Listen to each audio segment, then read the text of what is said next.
Continents submerged, mountains swallowed, civilizations swept away.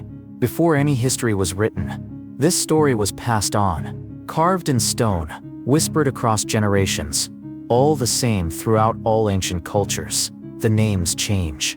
The heroes shift. The places of refuge vary.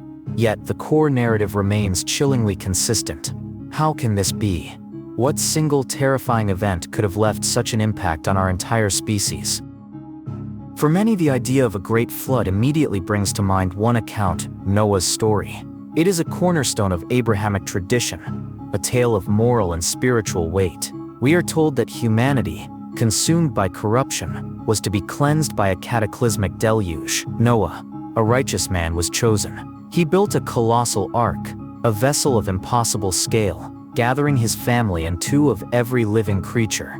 The rains came. For 40 days and nights, the heavens opened. The great deep burst forth. Every high hill was covered. For 150 days, the waters prevailed. When it subsided, the ark rested on Ararat. From this small family, the world was repopulated. A powerful, definitive story. It feels singular, but what if it wasn't? What if Noah's tale, ancient as it is, was merely one version of a story told for millennia, before his name was ever recorded?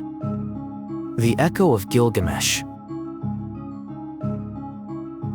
Let us journey back, further, to the sun-baked lands of ancient Mesopotamia. Between the Tigris and Euphrates rivers, the Sumerians, Akkadians, and Babylonians etched their stories onto clay tablets in cuneiform. Among these thousands of unearthed tablets, we find one of humanity's oldest literary works, the Epic of Gilgamesh. This grand tale of kings and monsters features a hero on a quest for immortality. His journey leads him to Utnapishtim, a mysterious ancient man, a survivor of a great flood. Utnapishtim's account mirrors Noah's with uncanny precision. He tells Gilgamesh that the gods, led by the volatile Enlil, decided to destroy humankind. Their sin? Too much noise. But the god of wisdom, Ea, secretly warned Utnapishtim. He instructed him to dismantle his home and build a great boat.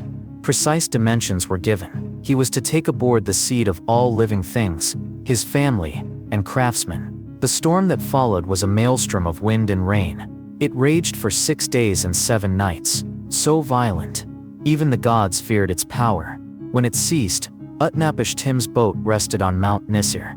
To test the waters, he sent out a dove, then a swallow, then a raven. When the raven did not return, he knew it was safe. He emerged to repopulate the earth. The parallels are too numerous, too specific to be coincidence. A divine warning, a massive vessel, the salvation of animals, a mountain landing, the sending of birds. It is the same story, told in a different tongue, from a much, much older time. This discovery alone shook the foundations of history and theology. It suggested the flood was not a unique revelation, but a tradition, a memory passed down and reshaped over millennia in the Near East. But the echo does not stop there. It grows louder, more insistent, as we widen our search. The Greek Deluge. Travel west, across the Mediterranean, to the sun-drenched islands of ancient Greece. Here, poets and philosophers spoke not of Noah or Utnapishtim. They told the story of Deucalion and his wife Pyrrha. Zeus, king of the gods, grew disgusted with humanity's wickedness during the Iron Age. He resolved to wipe them out with a mighty flood.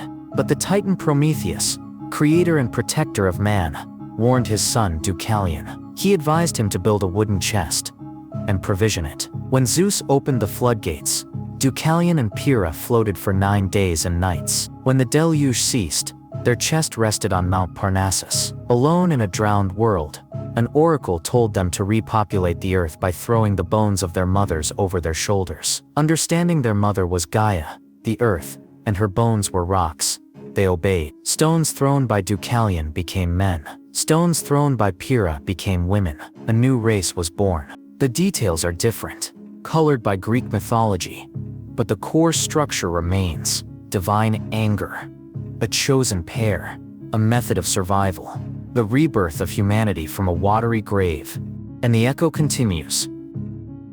Manu in the cosmic waters. eastward, across continents, past formidable mountains, to the Indian subcontinent.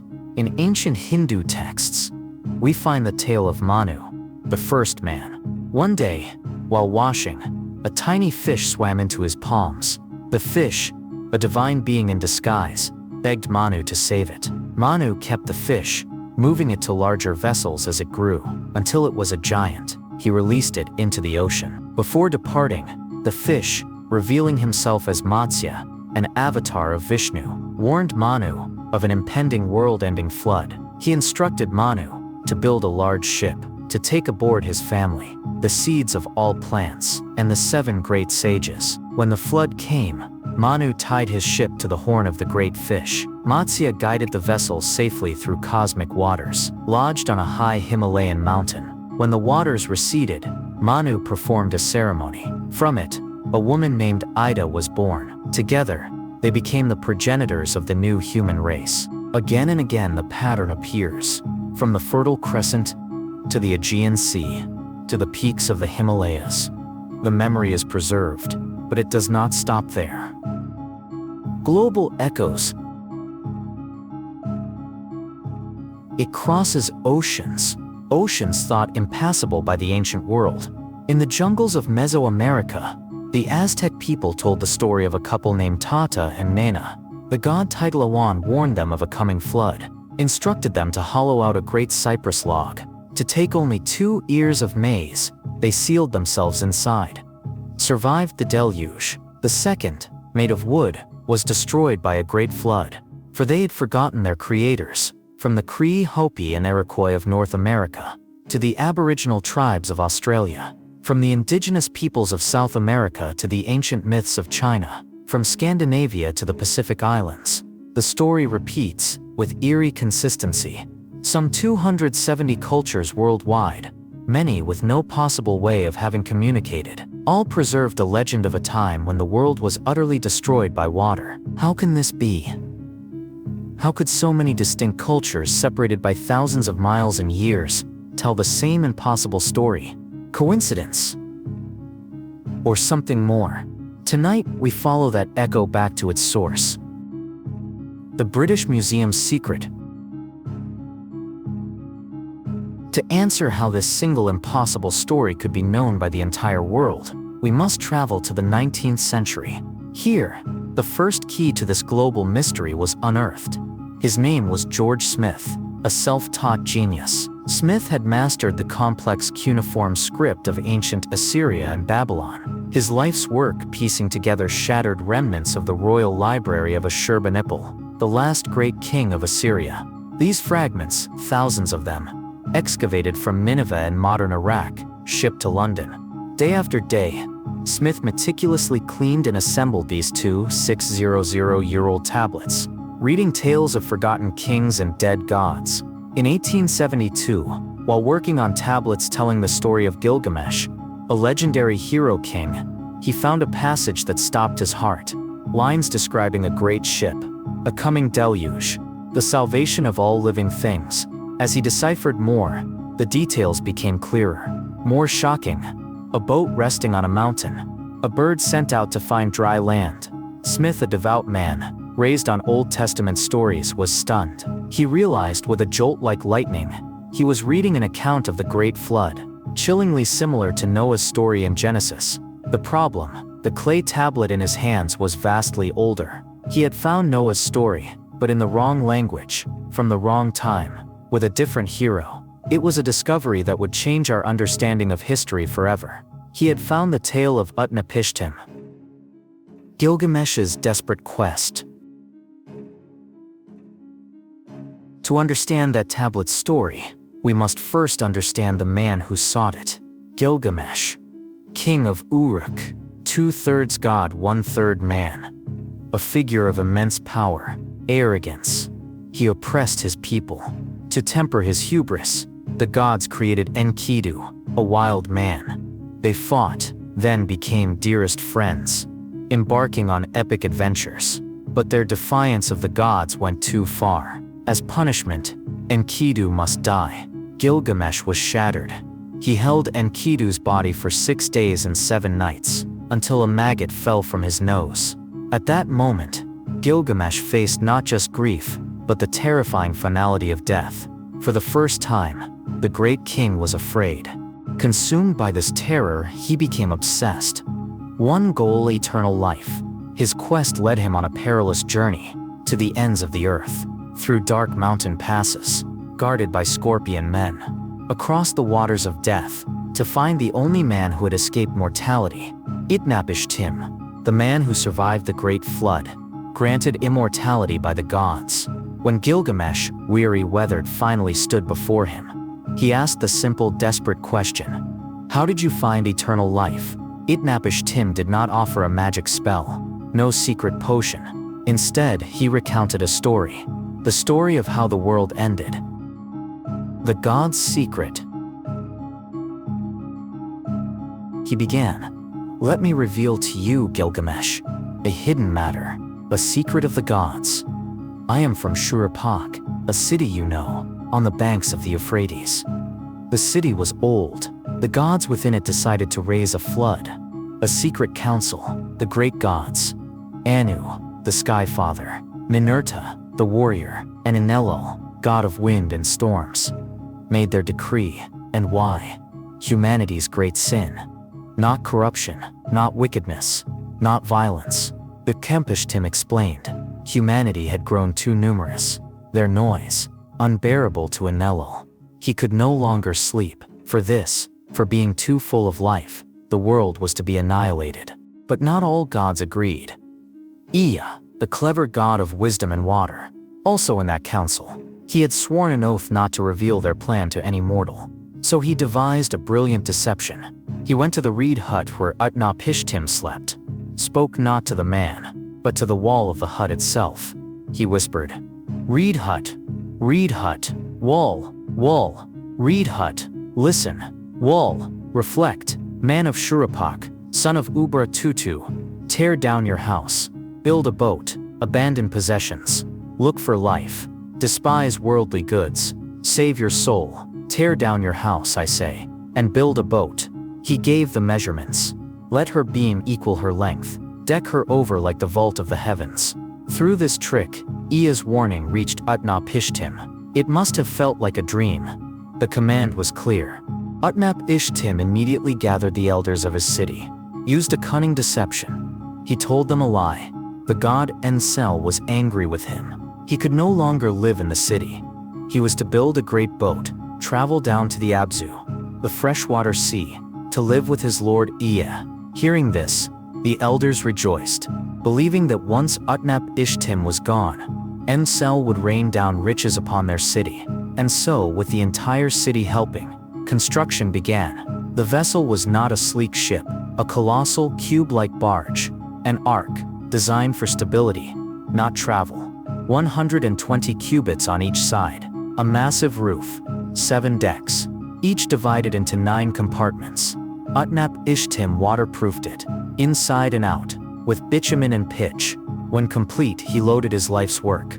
He recalled, I loaded into it all that I had of silver. I loaded into it all that I had of gold. I loaded into it all that I had of the seed of all living things. He brought his family, his kin, the craftsmen who helped build the boat, and as he said, the beasts of the field, both wild and tame. The world erased.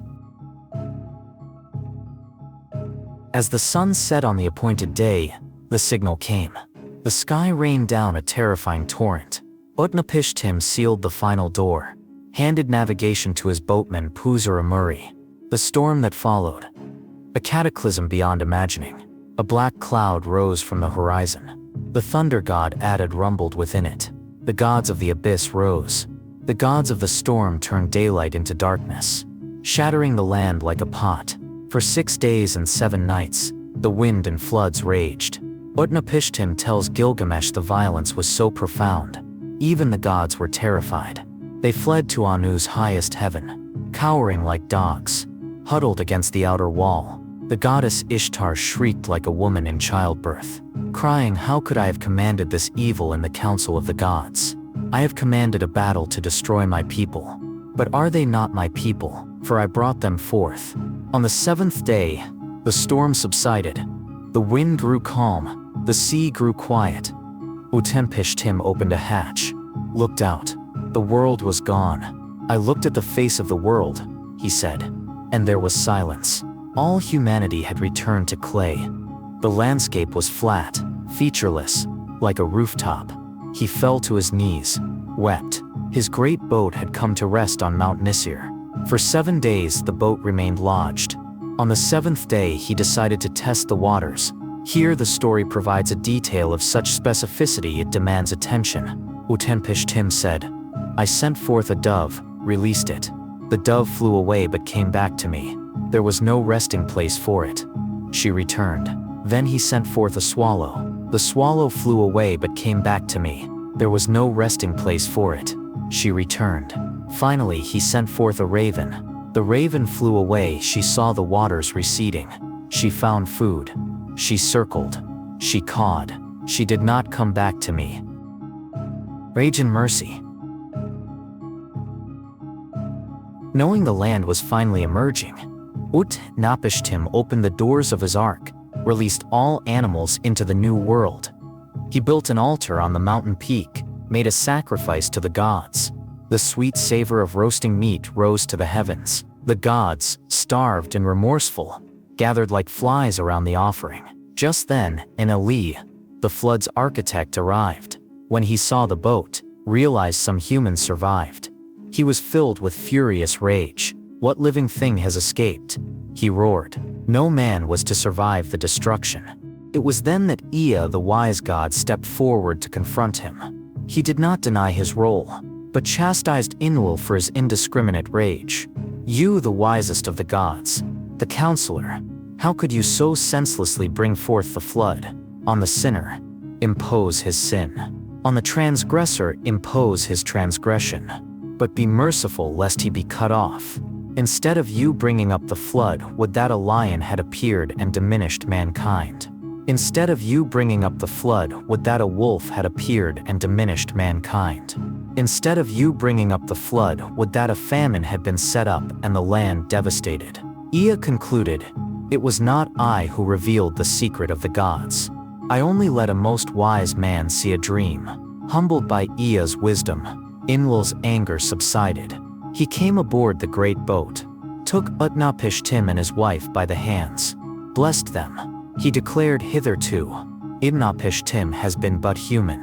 Henceforth, Utnapishtim and his wife shall be like us gods. They shall dwell far away at the mouth of the rivers. And that, Utnapishtim explained to a stunned Gilgamesh, was how he came to be immortal.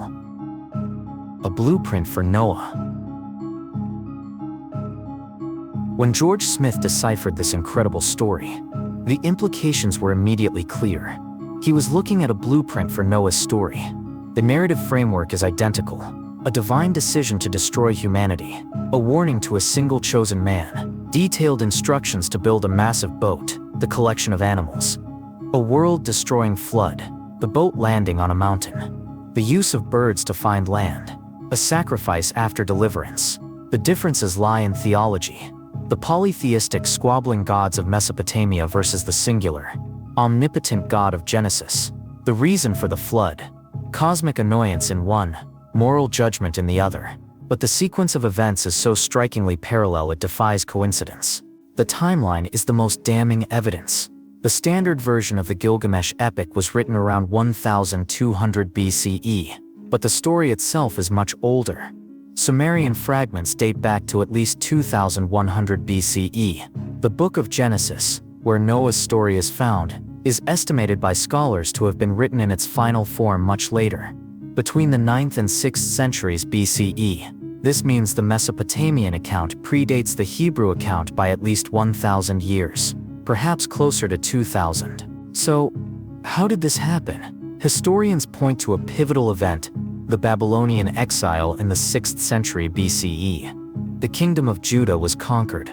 Its elite, scribes, and religious thinkers forcibly relocated to Babylon, the heart of Mesopotamia. For decades they lived immersed in Babylonian culture, science, and literature. They would undoubtedly have encountered the Epic of Gilgamesh, a foundational text. It is during this period of intense cultural crisis and exchange, that many scholars believe ancient Hebrew traditions were compiled, written down, forming the basis of the Old Testament. It is entirely plausible that Hebrew scribes hearing this powerful ancient story of a world-purging flood recognized its power and adapted it. They repurposed the narrative, stripping its polytheistic origins, infusing it with their own monotheistic theology and moral framework. Utnapishtim's survival becomes a reward for obedience and wisdom, Noah's for singular righteousness in a world of sin. The story was not stolen, it was transformed, given new meaning for a new people.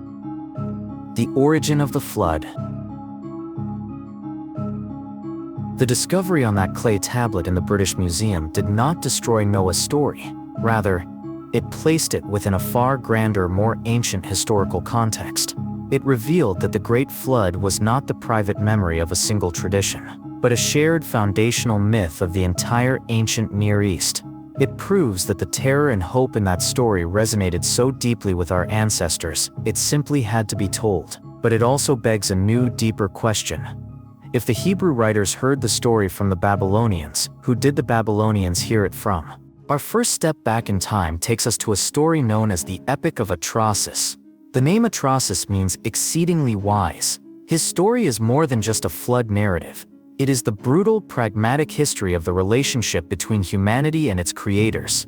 Unlike Gilgamesh, which begins with humanity in place, the Atrasis epic starts before we even existed. It opens in a time when there were only gods, not serene, omnipotent beings. They were divided by class. A senior class, the Anunnaki, held all power, led by Anu, Enlil, and Enki. A junior working class, the Agigi. For thousands of years, the Agigi performed all manual labor. Their primary task was immense. They dug out the great riverbeds of the Tigris and Euphrates, piling up silt mountains. Their work was agonizing, endless. After 40 long periods of this backbreaking toil, the Agigi reached their breaking point.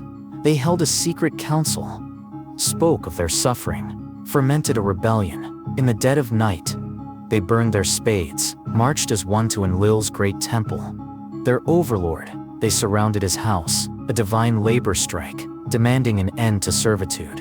When Enlil awoke to find his temple besieged by his own brethren, he was terrified. Enraged, he called a council of the great Anunnaki to decide what to do. It was Enki, the wise god, master of technology and invention, who offered a solution. Do not punish the rebels, he argued, for their labor is truly too great. Instead, let us create a lesser being, a substitute, to bear the workload for them. Let us create a creature whose entire purpose is to serve the gods, free them from toil. Humanity as a tool. The mother goddess Mami was summoned to perform the task.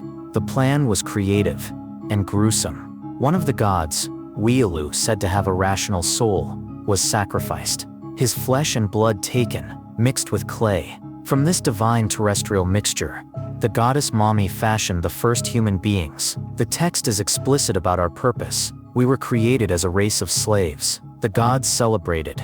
Freed from labor, humanity was put to work, digging canals, tilling fields, providing sustenance for their divine masters. For a time, the plan worked, but the creators had made a critical miscalculation. Humans were far more fertile than anticipated. Over 1,200 years, our population exploded. With this boom came a problem: noise. The land grew wide, the people multiplied, and the din of their existence, their talking, their working, their living, rose to the heavens and shattered the sleep of the god Enlil. This is the same complaint we heard in Gilgamesh, but here, in this older story, we see it as part of a long, escalating conflict. The flood was not Enlil's first attempt to solve his noise problem. It was his final, desperate, most terrible solution. His first attempt was biological warfare. He went before the divine council, commanded a plague be unleashed. Sickness spread. People died in droves. But Atrahasis, our hero, was a favorite of Enki. Enki, who had helped create humanity, felt a certain responsibility, affection for his invention. He could not openly defy Enlil, but just as he would later do for Utnapishtim, he found a loophole. He instructed Atrahasis to lead his people in a new practice. They were to ignore all other gods, build a temple dedicated only to Namtar, god of plague, offer all sacrifices directly to him. Flattered by this sudden exclusive attention, Namtar was shamed into lifting his hand. The plague ceased. Enlil was furious, thwarted. Humanity continued to multiply. Their noise became unbearable again. So Enlil decided upon a second strategy: famine. He commanded the rain god Adad to withhold rains. The lands became barren. A devastating drought and famine gripped the world. People grew desperate, turning to cannibalism. But once again, Enki whispered advice to his servant Atrahasis. This time, he was to lead the people in worshipping only Adad. And just as before, Adad, embarrassed by the direct praise while people suffered, released the rains against Enlil's orders. The famine was broken. The final solution. Now Enlil's fury was absolute. His own divine brethren had twice defied his will. He called one final binding council. He forced every single god, including the reluctant Enki, to swear a sacred, unbreakable oath. They would all combine their powers, unleash a great flood, annihilate humanity once and for all. This time, no one was to offer any help. This context, absent from Gilgamesh, transforms the story. The flood is no longer a singular, almost random act of divine irritation. It is the climax of a long campaign. A final solution born of repeated frustration and failure. The oath the gods swear is not just a formality. It is Enlil's way of ensuring his rebellious brother Enki cannot interfere a third time. But Enki, the master of loopholes, finds one last way. Bound by his oath not to speak to any human, he goes to Atrahasis's reed hut, speaks to the wall, delivering the now familiar warning. The flood story that follows is a clear precursor to the Utnapishtim version. Atrahasis builds a boat, loads it with his family and animals, survives the deluge. When he emerges and makes a sacrifice, the starving gods swarm to the scent of food. Enlil discovers he has been tricked yet again. What the Atrahasis epic gives us is crucial motive. It reframes the Great Flood not as moral judgment, but as a terrifyingly pragmatic act of population control. A desperate attempt by a frustrated master to exterminate unruly slaves. Yet, this is still not the source. For the story of Atrahasis was written in Akkadian, and the Akkadians inherited their culture and myths from an even older, more enigmatic people who preceded them in Mesopotamia, the Sumerians. Ziusudra and the Sumerian king list. When we dig deeper, past the Akkadian tablets, we find the ghost of the original story. We find a name, Ziusudra. Our evidence for Ziusudra is far more fragmented.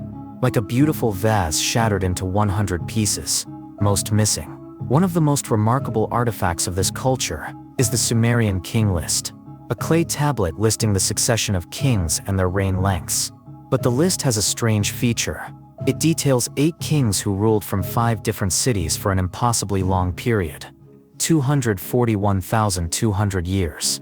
Then after the reign of the last king, the tablet states simply and chillingly, then the flood swept over. After that line, the king list resumes with kings, who reign for much more believable human lifespans. For the Sumerians, the flood was not a myth.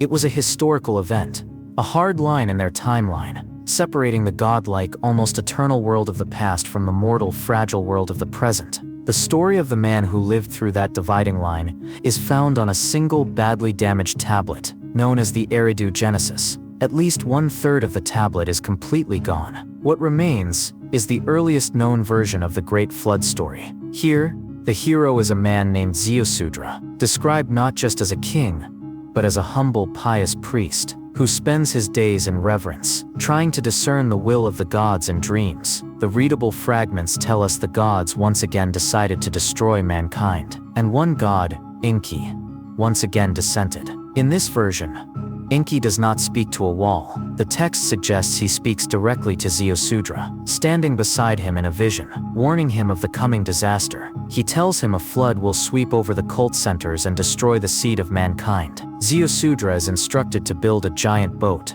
though details of its construction are lost in a broken section. The storm rages for 7 days and 7 nights. When the sun finally appears, Ziusudra, the priest king, drills an opening in the boat, prostrates himself before the sun god Utu, makes a great sacrifice of oxen and sheep. The end of the story is also fragmented, but it is clear that like Utnapishtim, who came after him, Ziusudra is granted eternal life for his piety, sent to dwell in Dilmun, the land of the rising sun, a paradise at the edge of the world. The evolution of a nightmare. When we place these 3 figures, Ziusudra, Atrahasis, and Utnapishtim, side by side, we are watching a story evolve over 2,000 years. Ziusudra is the pious servant, Atrahasis, the clever hero, a man who repeatedly outwits a tyrannical deity, Utnapishtim, simply the passive survivor, a man in the right place at the right time, to receive a warning. But the deeper we go, the darker the motive becomes. The story of Atrahasis lays bare the myth's foundation, a foundation not about sin, but about servitude. It presents us with a chilling cosmology. Humanity was created as a biological machine, a tool for labor. When that tool became too numerous, too loud, its creator decided to scrap the project. The Great Flood in this original telling was not a moral reset. It was a factory recall. Enki, our supposed savior, was not acting out of love for humanity, but perhaps out of a creator's pride, unwilling to see his complex work destroyed. This forces us to ask a more profound, unsettling question. What precisely was the noise that so angered Enlil? Was it merely the sound of a teeming population? Or is noise a metaphor for something else? Was it the awakening of human consciousness, of self-awareness, of free will, that the gods had not intended for their slave race? Was it the dawn of a new technology, or a new way of thinking, perceived as a threat to the divine order? The myth tells us our creators tried to eliminate us, with plagues, with famines, finally with water. It is the story of an ongoing systematic attempt to control or destroy a creation that had grown beyond its intended purpose. The Justice of Zeus. Our journey now takes us westward, out of Mesopotamia's ancient river-fed plains, into the sun-drenched rocky peninsulas and islands of the Aegean Sea.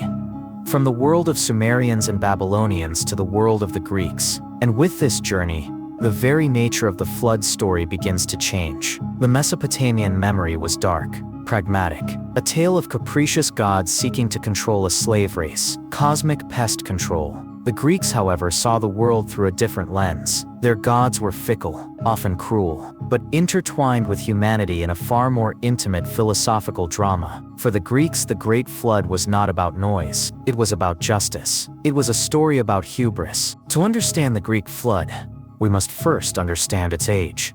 The poet Hesiod described the ages of mankind. The final, most degraded, the Iron Age, a time of endless toil and misery. When honor and virtue had fled, men became selfish, cruel, violent, oaths broken.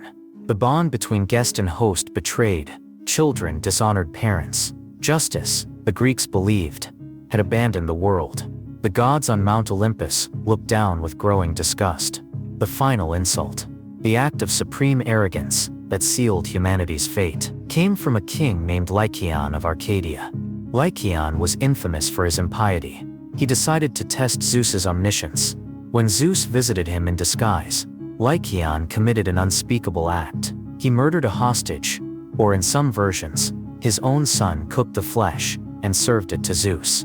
He intended to see if the god could tell the difference between human and animal meat. Zeus was not deceived.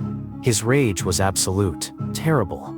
He overturned the table, struck Lycaon's palace with lightning. As the terrified king fled, Zeus transformed him into a slavering, bloodthirsty wolf. This monstrous act was the proof Zeus needed. Humanity was hopelessly corrupt. A cleansing was necessary. The world had to be washed clean. Prometheus's warning. But even in this Iron Age, a flicker of gold remained. A man named Deucalion lived, king of Phthia, son of the titan Prometheus. the very being who fashioned humanity from clay, gifted them fire against Zeus's will. Like his father, Deucalion was wise. Just, his wife Pyrrha, daughter of Titans Epimetheus and Pandora, also known for her piety. They alone, in all the world, still lived with honor, reverence for the gods. Prometheus, ever mankind's protector, knew of Zeus's plan, chained to his rock in the Caucasus Mountains. He saw the coming doom, sent a warning to his beloved son. He did not command Deucalion to build a massive 7-decked ark like Utnapishtim. The Greek vision of survival was more modest, human in scale. He told Deucalion simply to build a wooden chest. Deucalion obeyed, without question. Soon after, Zeus unleashed his fury.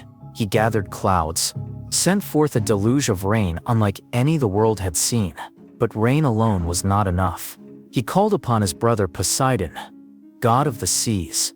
Poseidon struck the earth with his trident, unleashed earthquakes, called upon all rivers and streams to break their banks. The sea itself swelled, surged inland, until the distinction between land and ocean was erased. The poet Ovid wrote, "All was sea, sea without a shore. Men clung to highest hilltops, only to be swept away. Others took to boats, only to find their oars striking submerged forests. Wolves swam among sheep, lions carried out to sea.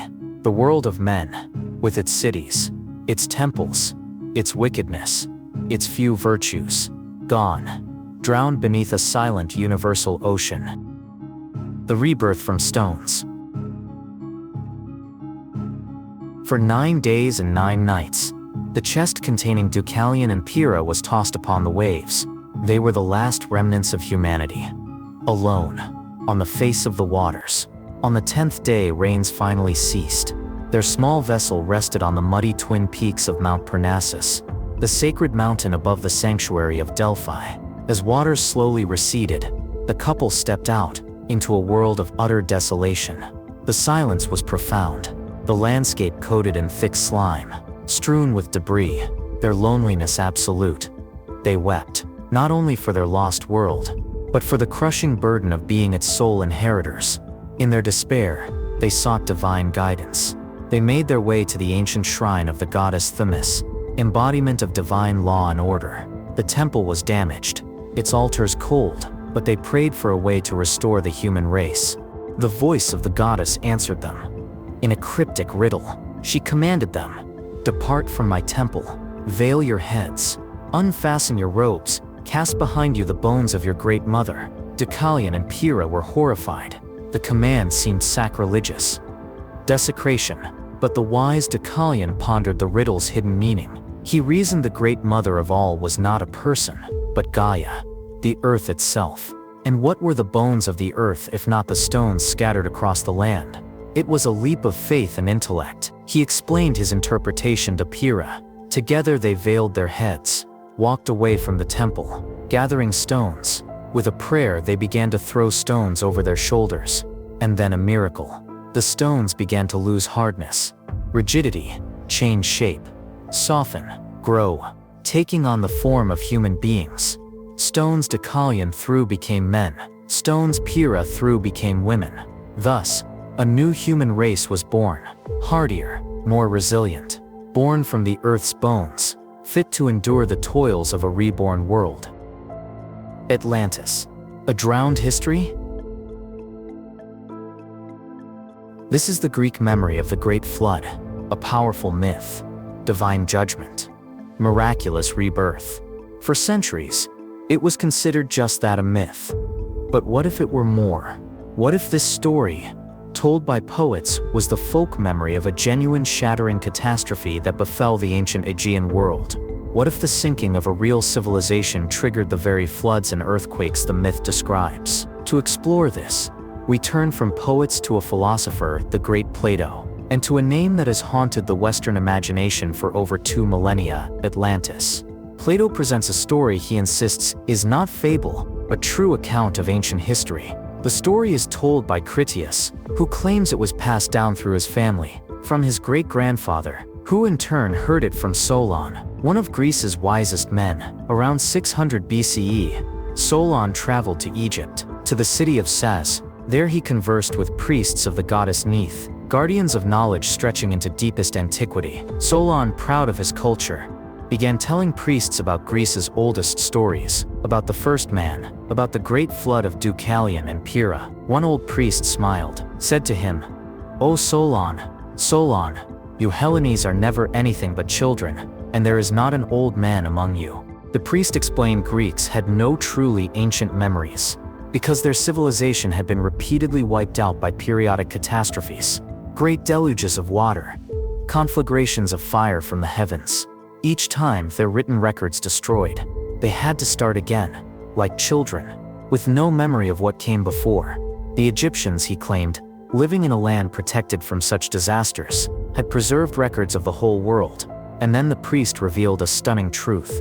He told Solon the story of Deucalion was just one of many such floods, and a relatively recent one. He then told Solon the true story of the greatest deed ever performed by Athenians, a story Athenians themselves had long forgotten. 9,000 years before Solon's time, he said, Athens heroically stood against and defeated a mighty empire attempting to conquer the world. That empire had its seat of power on a vast island continent, called Atlantis. Plato, through the priest's voice, describes Atlantis in astonishing detail. An island larger than Libya and Asia combined, situated in the Atlantic. Beyond the Pillars of Heracles, Strait of Gibraltar, the island was a paradise, a gift from Poseidon, a great fertile plain, a central mountain of incredible beauty. The Atlanteans were masters of engineering, built a magnificent capital city, concentric rings of land and water, connected by massive canals and bridges, temples covered in silver and gold, palaces with hot and cold running water from natural springs, harbors filled with ships. They possessed a mysterious gleaming metal, called orichalcum, valued second only to gold, commanded a vast army, a fleet of 1,200 warships, an empire stretching into Europe and Africa. For many generations the Atlanteans were noble, virtuous. Poseidon's divine blood ran strong, but as the divine portion diluted with mortal admixture, they became corrupt, filled with avarice, greed, lust for power. They forsook virtue, launched an unjust campaign of world conquest. And then, as their war with ancient Athenians reached its climax, the judgment of the gods fell. Plato ends the story with a chillingly brief statement. Zeus, seeing their wickedness, gathered the gods to pronounce their doom. But afterwards, Plato writes, there occurred violent earthquakes and floods, and in a single day and night of misfortune, the island of Atlantis in like manner was swallowed up by the sea and disappeared. Santorini's shadow. Here then are two stories from ancient Greece. One, a myth of a great flood destroying a wicked human race, leaving two survivors. The other, a philosophical history of an advanced civilization destroyed by flood and earthquakes in a single day and night. Are they separate tales, or two fractured pieces of the same terrible memory? Deucalion's story can be seen as the folk memory of mainland survivors, the simplified human-scale story of traumatized remnants, who saw waters rise, believed they were the last. Atlantis, preserved by Egyptians, recounted by Plato, can be seen as the historical account of that cataclysm's cause, the destruction of a great maritime power, whose sinking would have triggered unimaginable earthquakes and tsunamis across the region. Many historians and archaeologists believe the seed of this memory may lie in a real historical event, the colossal volcanic eruption of the island, now known as Santorini, around 1600 BCE. At that time, the dominant Aegean power was the Minoan civilization on Crete. The Minoans, remarkably advanced Bronze Age culture, powerful navy, sophisticated art, sprawling palace complexes like Knossos. In many ways, a historical parallel to Plato's Atlantis, the eruption of Thera was one of the most violent geological events in recorded history. It triggered catastrophic tsunamis, devastating coastal cities and fleets of the Minoan civilization, leading to its swift collapse. Could it be that the memory of this real-life cataclysm, the sudden violent end of the mighty Minoan world, was the origin of both stories? Was the tale of the glorious civilization swallowed by the sea passed down for over 1,000 years until it reached Plato, becoming Atlantis? And was the memory of terrifying tsunamis, that swept over the Greek mainland, preserved in the more personal mythical tale of Deucalion and Pyrrha. The Greek world, therefore, leaves us with a profound development in our mystery. It gives us not just another flood, but the ghost of a lost world. The question is no longer simply if a flood happened, but what and who was lost beneath the waves. In Mesopotamia, the flood was a solution to a problem. In Greece, it was a punishment for a crime. The Great U and the Yellow River. Now we travel further east, crossing the Indus Valley into the vast subcontinent of India. And here, the story of the Great Flood transforms once again. In the ancient Hindu worldview, the Great Flood is not an end to history. It is simply the turning of a page in a book so vast it has no beginning and no end. The story begins not with a wicked king or a noisy populace, but with a figure of serene piety. His name is Manu. In the grand tapestry of Hindu cosmology, he is the current progenitor of humanity, an archetypal figure, father of the human race in our present age. We find him at the dawn of a new day, performing sacred morning rites on a riverbank. He is a wise, virtuous king, a rishi, whose life is devotion. As he cups water to offer libation to the sun, a tiny fish miraculously swims into his hands. As he is about to release it, the fish speaks, its tiny voice filled with terror. It begs the wise king for protection. "O gracious one," it pleads, "I am small and I live in fear of the larger fish in this river who devour the weak. Save me from this great peril." Manu's heart was moved, compassion for the tiny creature. A simple act of kindness, an act that would ultimately determine the fate of the entire world. He took the fish, placed it carefully into a small earthen water jar, intending to protect it until large enough to fend for itself. But this was no ordinary fish. The very next day it had grown so large it filled the entire jar. It spoke again to Manu. "This jar is now too small for me. Please find me a larger dwelling." Manu moved the fish to a large pot. By next morning, it had grown to fill that as well. He then transferred it to a well, then a lake. Each time the fish's supernatural growth continued unabated. It soon filled the entire lake. Spoke to Manu once more. "This great lake is no longer sufficient for me. Take me now to the great river, the Ganges, the beloved of the gods." Manu, realizing he was in the presence of a divine being, carefully carried the fish to the mighty river.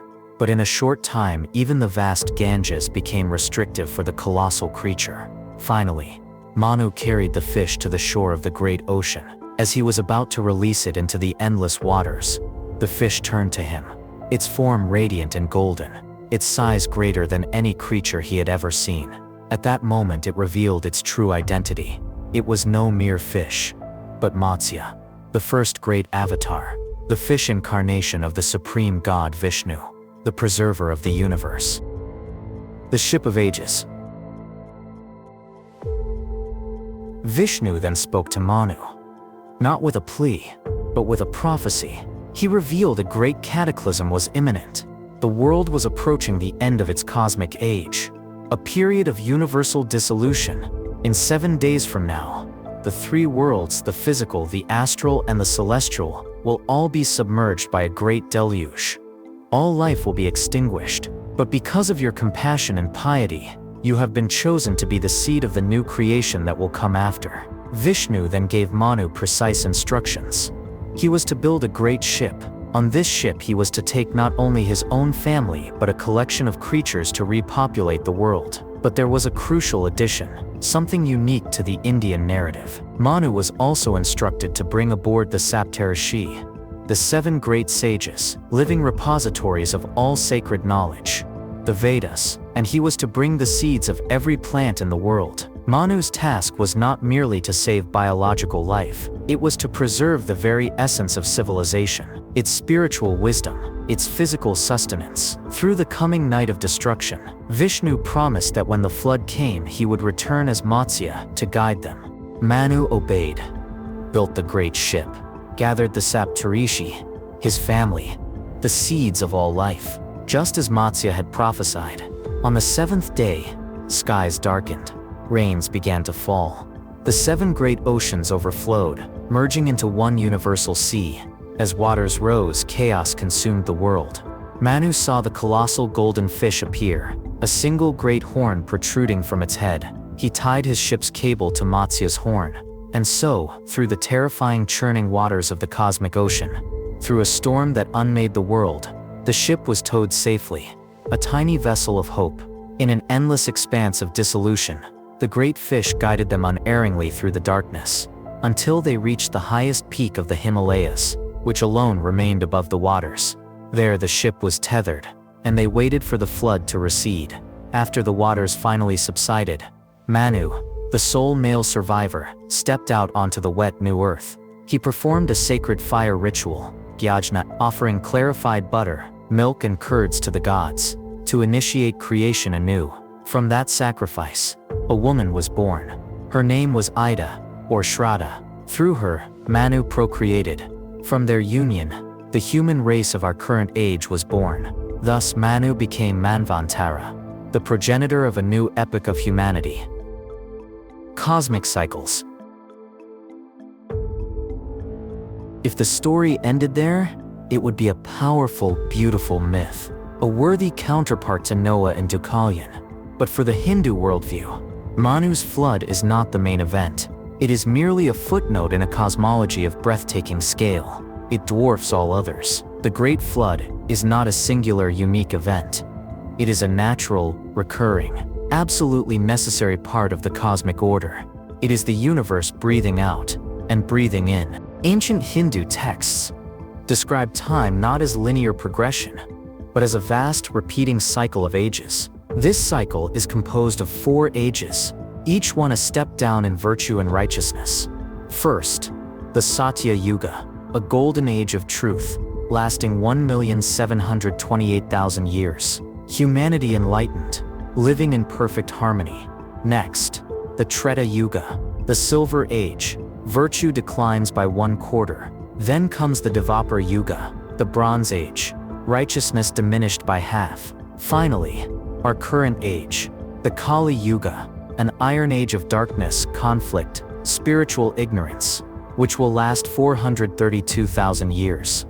But even this immense span is a blink of an eye in the true cosmic scale.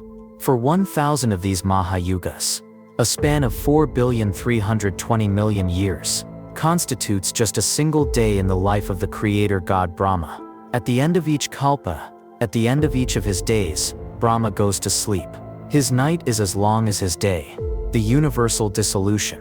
During Brahma's night, the 3 worlds are submerged in the waters of the causal ocean. All life forms dissolved, but their essence, their karma, preserved in a seed state, held in potential within Vishnu's divine consciousness, who sleeps upon the cosmic serpent Shesha. When Brahma awakens to begin his next day, a new kalpa, creation begins anew. The seeds of life are replanted. The great cycle of yugas starts all over again. It is the narrative of the transition between the end of one kalpa and the beginning of another. This means this world-ending flood has happened an uncountable number of times before, and will happen an uncountable number of times again. Our entire history as a species. Every king, every empire, every prophet, every war, all of it is just a brief drama unfolding in one afternoon of a single day in the life of God. This worldview, this concept of cosmic cycles, is so profound that modern scientists like the late astronomer Carl Sagan noted it is the only one of the world's great ancient faiths to propose a cosmology that even remotely corresponds to the vast timescales of modern scientific cosmology, with its cycles of an expanding and perhaps one day contracting universe. A time capsule of knowledge. When we look at the Manu myth through this lens, its elements take on a new, deeper meaning. The Ark is no longer just a lifeboat. It is a genetic and spiritual time capsule, a carefully curated library of essential data, needed to reboot civilization after a cosmic reset. Manu is not just a righteous man who got lucky. He is the designated archivist, the steward of the future. The inclusion of the 7 sages is perhaps the most crucial detail. It implies what is being preserved is not just physical life, but knowledge, wisdom, science, Spirituality. It is a conscious effort to ensure the highest truths of the previous cycle are not lost, but carried over, to illuminate the next. The American Deluge. We have followed the echo of the Great Flood across the Old World, a world connected by ancient pathways of trade, migration, and conquest. It is plausible, one might argue, that these stories traveled along those paths, one culture borrowing and retelling the tale of another. We now travel to the New World, to the continents of the Americas. Here, in this supposedly isolated half of the planet, the echo of the Great Flood is not fainter. In many ways it is louder, more varied, more terrifyingly specific than anywhere else on Earth. The existence of these stories here transforms a historical puzzle into a profound global enigma. Across the Americas, from the frozen Arctic to the tip of Patagonia, the memory of a world drowned in water is deeply woven into the oldest traditions. In the highlands of central Mexico, the Nahua or Aztec, people did not believe in a single creation, but in a sequence of cosmic ages they called suns. They believed they were living in the fifth sun. The four previous suns had each been destroyed by a different cataclysm. The fourth sun, they said, was the age of water. After thousands of years, the people of that age grew corrupt. The sky fell. A great flood, a deluge lasting 52 years, covered the entire earth, turning the people of that era into fish. The story tells of a man named Tata and his wife Mina. Warned by the god Titalacan, he instructed them, "Do not concern yourselves with anything more, but hollow out for yourselves a great cypress, and you shall enter it when you see the waters rising to the sky." They obeyed, survived the deluge, but after the waters receded, they emerged, cold, hungry. Seeing a fish, they caught it, lit a fire to cook it, disobeying the god's instructions. The smoke angered the gods, who descended, punished their disobedience, transforming them into the first dogs. Wooden men in reeds. Further south, among the Mayan people of the Yucatan, their sacred book tells a similar tale of divine trial and error. The gods attempted to create humanity several times. Their second attempt, a race of beings carved from wood, but these wooden people were a failure. They had no hearts, no minds, no memory of their creators. They wandered aimlessly, so the gods decided they must be destroyed. A great flood was made, and it came upon the heads of the wood effigies. A heavy resin fell from the sky. The face of the earth was darkened, and a black rain began to fall by day and by night. This flood, combined with attacks from vengeful animals and even their own household tools, annihilated the wooden people, clearing the way for true humans from maize. This theme of successive worlds and watery destruction is not confined to Mesoamerica. In the arid mesas of what is now Arizona, the Hopi people tell of a similar progression. They believe we are currently living in the fourth world. The third world, they say, was a magnificent civilization that grew corrupt, warlike, forgetting the plan of the Creator. As punishment, the Creator, Sotunan, instructed the righteous few to seek out Spider Grandmother. She led them to hollow reeds, which they were to seal themselves inside, with a small amount of food and water. Then, Sotunan destroyed the third world. The legends say he rained down a terrible flood of water upon it. The whole land was buried under the water, and the waves were as high as mountains. The survivors floated upon chaotic waters within their reeds, guided by inner wisdom, until they finally saw the land of the fourth world emerge, began a new civilization. And the echo reverberates even into the high Andes of South America.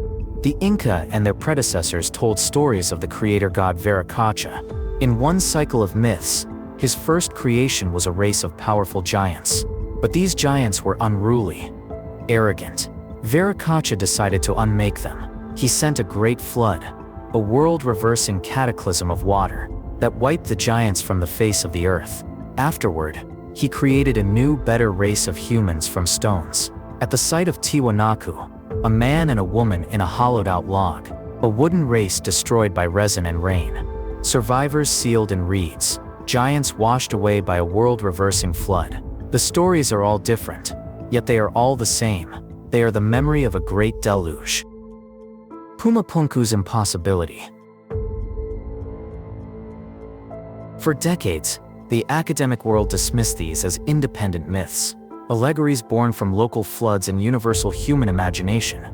But what if they are not? What if they are fragmented but persistent memories of a single, real, continent-spanning catastrophe? If so, then the great question becomes, where is the evidence? Where are the ruins of the magnificent third world of the Hopi, or the great civilizations of the fourth sun? To find them, we must look to places that defy all conventional history, to structures that should not exist. Our journey takes us to the desolate Altiplano of Bolivia, a windswept plain nearly 13,000 feet above sea level, one of the planet's most inhospitable environments. And here we find the ruins of Pumapunku and its neighboring city Tiwanaku. What stands at Pumapunku is not just a ruin, it is an impossibility. Here we find massive blocks of andesite and diorite, some of the hardest stones on Earth, weighing up to 130 tons each, cut with razor-sharp precision. Flawless right angles. They appear machined. We see complex interlocking shapes, like the famous H-blocks, that fit together without mortar, a sophisticated prefabricated construction. We see deep, narrow grooves, small, perfectly circular drill holes, evidence of technology utterly alien to the ancient world. Orthodox archaeology tells us these structures were built by the Tiwanaku culture, with simple stone hammers and bronze chisels, a proposition patently absurd when one stands before these monolithic machine-like stones. The mystery deepens when we consider the location. Tiwanaku is described by local legends as a city built in a single night by giants. After a great flood, geologists have found evidence suggesting the site was once a thriving port, with seashells and marine sediments found far inland. Yet today it sits high above the shores of Lake Titicaca, miles from any significant body of water. Proponents of an alternative history such as researcher Graham Hancock propose a radical theory. Tiwanaku was a great seaport, built during the last ice age, when global sea levels were much lower. Its current altitude is the result of a sudden cataclysmic geological event. The ruins of Pumapunku, scattered and broken as if thrown by a titan's hand, are cited as evidence of the unimaginable violence of this event. A great flood or tsunami, combined with rapid tectonic uplift of the entire Andean plateau. The Younger Dryas Impact. This pattern of anomalous megalithic architecture is not unique to Pumapunku. Further north, in the Peruvian Andes, around the Inca capital of Cusco, we find sites like Sacsayhuaman and Ollantaytambo. Here we see colossal polygonal stone walls.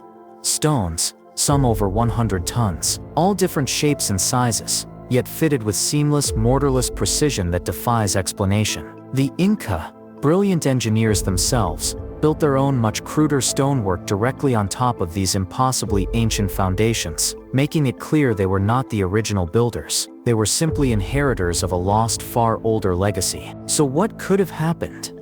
What single event could have spawned universal flood myths across the Americas, and simultaneously destroyed these impossibly advanced stone cities? The answer may lie not on Earth, but in the sky, and it may have happened precisely at the dividing line between the last ice age and our modern world. A growing number of scientists are now seriously considering a theory, the Younger Dryas Impact Hypothesis. The theory posits that around 12,800 years ago, our planet passed through the debris stream of a disintegrating comet. Multiple large fragments of this comet slammed into the Great North American Ice Sheet, a wall of ice up to 2 miles thick, covering much of the continent. The impacts were cataclysmic, generated a heat blast that may have set a significant portion of the continent on fire, triggered a sudden dramatic cooling of the global climate, plunging the world back into near ice age conditions for over 1,000 years, a period known as the Younger Dryas. This event perfectly coincides with the mass extinction of dozens of species of large North American mammals, like the woolly mammoth and saber-toothed cat.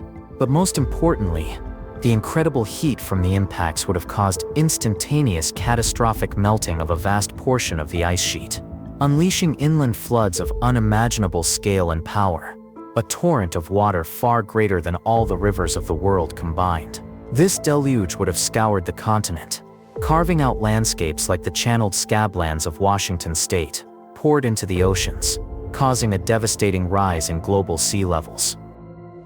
A drowned civilization. Here then is a single scientifically plausible event that accounts for all the evidence. The widespread myths of a great flood, often accompanied by stories of fire from the sky, a long darkness, a terrible winter, would be the direct, traumatized memories of the survivors of the Younger Dryas Impact. The destruction of high-altitude sites like Tiwanaku could be the result of earthquakes and tsunamis triggered by this cosmic event. And the lost civilization that built these places, they would be the civilization under the ice. Or, more accurately, the civilization now under the water. They would have been a great maritime culture that flourished during the Ice Age, when sea levels were 400 feet lower than today. Their cities and ports located on coastlines now deep beneath the waves. The Younger Dryas cataclysm would have utterly destroyed their world, submerging their heartlands, leaving only remote high-altitude outposts like Pumapunku and Sacsayhuaman as enigmatic testaments to their existence. The echoes from the New World therefore present us with a radical, unsettling possibility. They suggest that the history of civilization in the Americas is thousands of years older than we have been taught. The flood myths are not just allegories.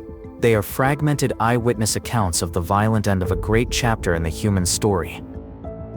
Defiance on the Yellow River.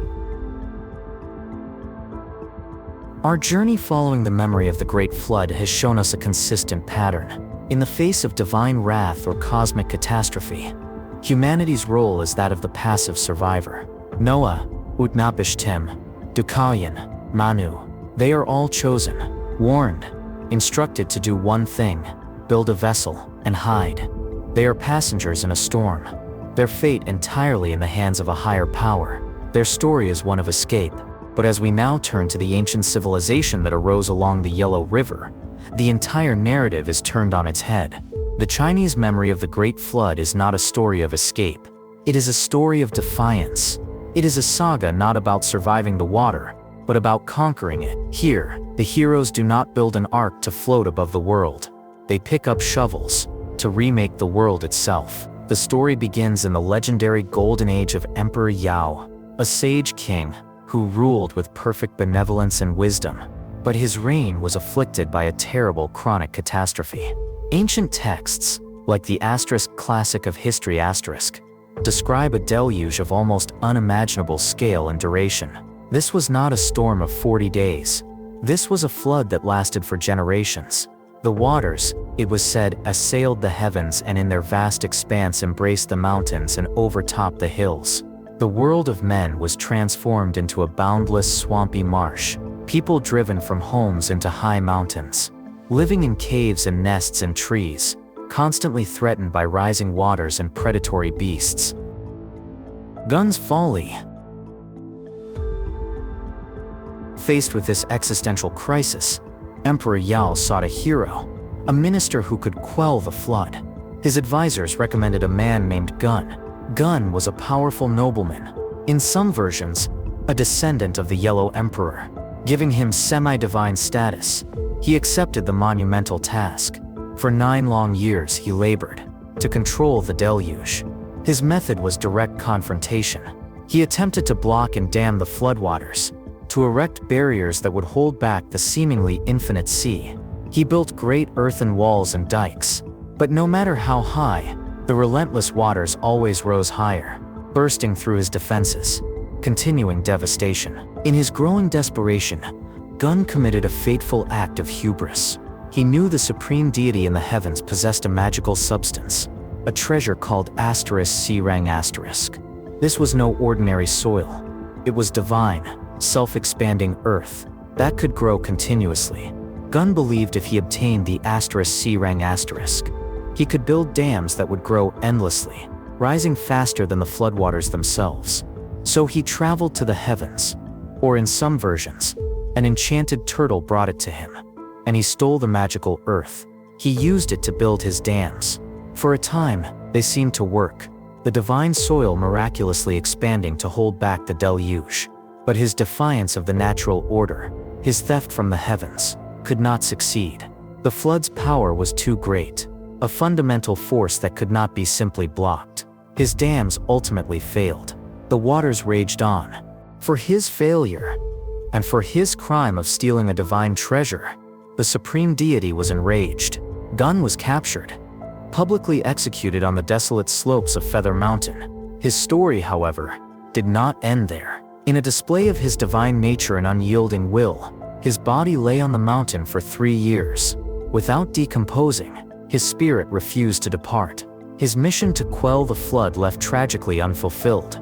Finally, a god was sent from the heavens with a sword to put an end to this strange state of affairs. He slit open Gun's preserved belly, and at that moment, a miracle occurred. A new life sprang forth from the body of the dead hero. It was his son, Yu. As Yu emerged, Gun's body finally transformed, becoming a yellow dragon, plunging into a deep chasm, his spirit at last finding release. Yu the Great. Yu was the inheritor of his father's body, his spirit, his sacred, unfinished task. But he would not repeat his father's mistakes. Yu the Great, as he would come to be known, was a hero of a completely different kind. He looked upon his father's failed dams, understood a profound truth. One cannot defeat a flood by standing against it. The only way to win is to yield to its power, guide its flow. His was not a philosophy of confrontation, but of redirection. Instead of building walls to stop water, he would dig channels to give it a path, not against it. And so began one of Chinese civilization's foundational epics. For 13 years, Yu labored to tame the waters. He is not depicted as a distant king commanding armies, but as a tireless, hands-on engineer. Legends describe him working alongside common people, hands calloused, body caked in mud. He journeyed to the ends of the known world, surveying land, charting river courses, planning a colossal system of canals. He was a figure of almost superhuman endurance, single-minded focus. The most famous story about him tells that during his 13 years of labor, he passed by his own home 3 separate occasions, but never once went inside. He heard cries of his newborn son, saw his wife waiting, but he knew if he stopped for even a moment of personal comfort, the entire world would continue to suffer. His duty was to the collective, not to himself. Mythical creatures and divine aid came to his side. A yellow dragon, it was said, would go before him, dragging its mighty tail across the earth to show workers where great channels should be dug. A giant black turtle would emerge from water. But Yu did not use the divine earth for dams, as his father had. He used it constructively to build up new riverbanks, create fertile plains that would become the heartland of Chinese civilization. He carved out great mountain passes, most famously, the Dragon Gate Pass, allowing pent-up waters of the Yellow River to finally flow freely, harmlessly, out to the Great Eastern Sea. After 13 years of relentless toil, he succeeded. The floodwaters were guided into new channels. The land dried out. People could finally descend from mountains, plant crops in rich, newly formed river plains. Yu had not just saved the world, he had re-engineered it. He had imposed human order onto natural chaos. The mandate of heaven. This monumental achievement earned Yu a level of prestige and respect no one had ever known. The reigning Emperor Shun, who had succeeded Yao, recognized Yu's merit was greater than any other man's. He declared Yu possessed the mandate of heaven, the divine right to rule. Emperor Shun abdicated his throne. Yu the Great became the first emperor of the Shaya dynasty, traditionally regarded as China's first dynasty, the very foundation of Chinese political civilization. The concept of the mandate of heaven, the origin of its first ruling house, are therefore inextricably linked to the story of conquering the Great Flood. For thousands of years, this was considered a foundational myth, a story about the heroic origins of Chinese culture. But many modern scholars doubted the historical existence of the Xia dynasty, and certainly of a flood so great. Then in 2016, a stunning discovery changed everything. A multidisciplinary team of scientists, led by geologist Wu Qinglong, published a groundbreaking paper in the journal *Science*. They had found hard geological evidence for a cataclysmic flood that perfectly matched the timeline and location of the ancient legend. Their research uncovered that sometime in the distant past, a colossal landslide had occurred in the Jishi Gorge, high up on the Yellow River, on the edge of the Tibetan Plateau. This landslide created a massive natural dam, over 600 feet high, blocking the entire flow of one of the world's most powerful rivers. For 6 to 9 months, the Yellow River's water backed up behind this dam, forming a vast lake. Eventually, the water overtopped the dam, causing it to fail catastrophically. The resulting flood was one of the largest freshwater floods of the entire Holocene epoch, the last 10,000 years of Earth's history. Scientists calculated a wall of water, raging at a rate of 500,000 cubic meters per second, would have blasted down the gorge, out onto the plains below. The devastation would have been unimaginable, wiping out any settlement in its path, fundamentally altering the Yellow River's course for decades, even centuries, causing chronic widespread flooding across the low-lying North China Plain. A convergence of myth and science. And here is the most crucial part of the discovery. By carbon dating organic material from the dam collapse and the flood sediments downstream, scientists dated this cataclysmic event with remarkable precision to the year 1920 BCE. This date is astonishing. It aligns perfectly with the time period of the legendary Xia dynasty, and with a major cultural transition in the archaeological record, from the Neolithic Longshan culture to the Bronze Age Erlitou culture, which many now believe is the historical site of the Xia. The myth and the science had suddenly, dramatically converged. The Great Flood of Emperor Yao was likely not a pure invention. It was the deeply ingrained cultural memory of this single, real, unimaginably massive natural disaster. The story of Yu the Great's 13-year struggle was not about stopping a mythical rainstorm. It was the story of a monumental, multi-generational engineering project, undertaken by the ancient people of the Yellow River Basin, to dredge new channels, build new levees, manage the chaotic after-effects of the Jishi Gorge outburst flood. They were recovering from a real-world cataclysm. The Chinese narrative, therefore, stands as a unique, powerful pillar in our global investigation. While other cultures looked to the heavens, prayed for salvation, the ancestors of the Chinese looked to the earth, picked up their tools. Their hero was not a prophet, but an engineer. Their salvation came not from a divine promise, but from human perseverance, collective action, a profound understanding of the natural world. Their foundational story is not one of surviving a world destroyed, but of building a new, more orderly world from the chaos of the old one. It is a testament to a civilization founded on the belief that humanity's greatest power lies in its own ingenuity, its indomitable will to conquer any challenge, even a flood that threatened to touch the heavens. The Black Sea Deluge. We have journeyed across the globe, gathered testimonies, eyewitness accounts of a universal catastrophe, preserved for millennia in the amber of myth and legend. But stories, no matter how powerful or persistent, can only take us so far. We must ask if this universal memory is anchored to a physical event, a geological reality.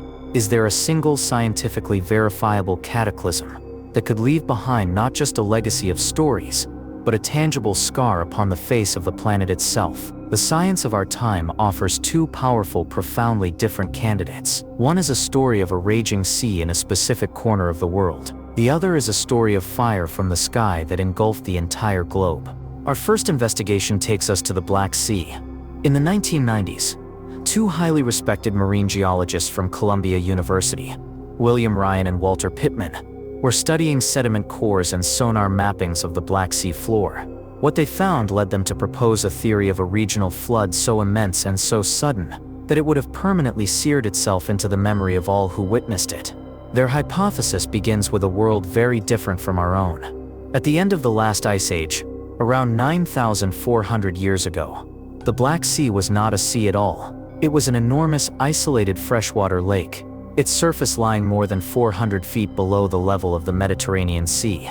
A natural dam of rock and earth at what is now the Bosphorus Strait in Turkey held the salt water of the Mediterranean at bay.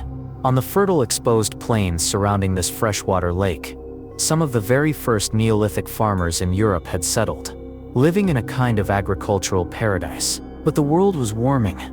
The great ice sheets that had covered much of Europe and North America were melting, their meltwater pouring into the world's oceans, causing global sea levels to rise relentlessly. Year after year, the Mediterranean sea level crept higher, pushing against the Bosphorus Dam. The pressure mounted until one fateful day the breaking point was reached. According to Ryan and Pittman's theory, the dam breached. A small trickle of salt water became a raging torrent. The rock and earth were torn away. A waterfall of cataclysmic proportions was born. They calculated the volume of water pouring through the breached dam was 200 times greater than Niagara Falls. Every single day, 10 cubic miles of salt water cascaded from the Mediterranean into the low-lying Black Sea basin. The sound would have been a deafening, continuous roar, audible for hundreds of miles. A plume of dense, deadening salt water would have plunged into the freshwater lake, destroying its ecosystem, turning the waters anoxic and lifeless from the bottom up. A local catastrophe. For the people living on the fertile plains around the lake, the world would have ended with terrifying speed. Ryan and Pittman calculated the water level in the basin rose by at least 6 inches every single day. The shoreline was not creeping inward. It was advancing. In the flatter northern areas, the sea would have swallowed up nearly a mile of land with every sunrise. Villages would have been submerged in a matter of hours. The world these people had known for countless generations was being violently, inexorably erased. There was no fighting it. The only option was to flee. An entire population displaced, sent radiating outwards in a desperate exodus. They fled west into the Balkans, north into the steppes of Russia, south and east into Anatolia and Mesopotamia. And as they fled, Ryan and Pittman argue, they carried with them the terrifying, indelible memory of their world being swallowed by the sea. This powerful, traumatic story passed from generation to generation would have become a foundational legend. It is this event, they propose, that formed the historical seed of the Mesopotamian flood myths, the stories of Atrahasis and Utnapishtim, and by cultural transmission, the biblical story of Noah. It was a real flood, in the right part of the world, that could explain the origin of our most famous flood legends. The evidence they gathered, from sonar images of the ancient drowned shoreline to the distinct layers of freshwater and saltwater mollusk shells in the sediment cores, makes a compelling case. While there is still scientific debate about whether the flood was this rapid or a more gradual process, the Black Sea Deluge hypothesis remains a powerful candidate for a real event behind the myth. However, it has one significant limitation. A flood in the Black Sea, no matter how catastrophic, cannot explain the existence of a virtually identical story among the Hopi in Arizona, or the Inca in Peru, or the ancient Chinese along the Yellow River. To explain a truly global pattern of myths, we need a truly global catastrophe. And for that, our second scientific theory takes us further back in time, to a far more violent and wide-reaching event. A cataclysm that began with fire from the sky. Fire from the sky. Our story now centers on a bizarre, mysterious period in Earth's recent geological past, known as the Younger Dryas. As the last ice age was ending, around 14,000 years ago, the planet was steadily warming. The great ice sheets were in full retreat. Then suddenly, around 12,800 years ago, something slammed on the brakes. The warming trend abruptly reversed. For the next 1,300 years, the planet plunged back into a period of deep cold and glacial expansion. For decades, the cause of this dramatic climate U-turn was one of the greatest puzzles in paleoclimatology. Then, in 2007, a team of more than 24 scientists, led by figures like geophysicist Alan West and oceanographer James Kennett, proposed a radical, terrifying explanation. They argued that the Younger Dryas was triggered by a cosmic impact. Their hypothesis states that a large disintegrating comet, perhaps several kilometers in diameter, passed through the inner solar system, and that multiple fragments of this comet struck the Earth. The epicenter of the impacts, they proposed, was the 2-mile-thick Laurentide ice sheet that covered North America at the time. This was an extraordinary claim, and it required extraordinary evidence. Over the past decade and a half, proponents of this theory have assembled multiple independent lines of evidence from all over the world, which they argue are the unmistakable fingerprints of a cosmic catastrophe. The first is a geological feature known as the black mat, At archaeological and geological sites all across North America, and now found on other continents as well, there is a thin, dark layer of sediment rich in carbon. It is like a line drawn in the earth.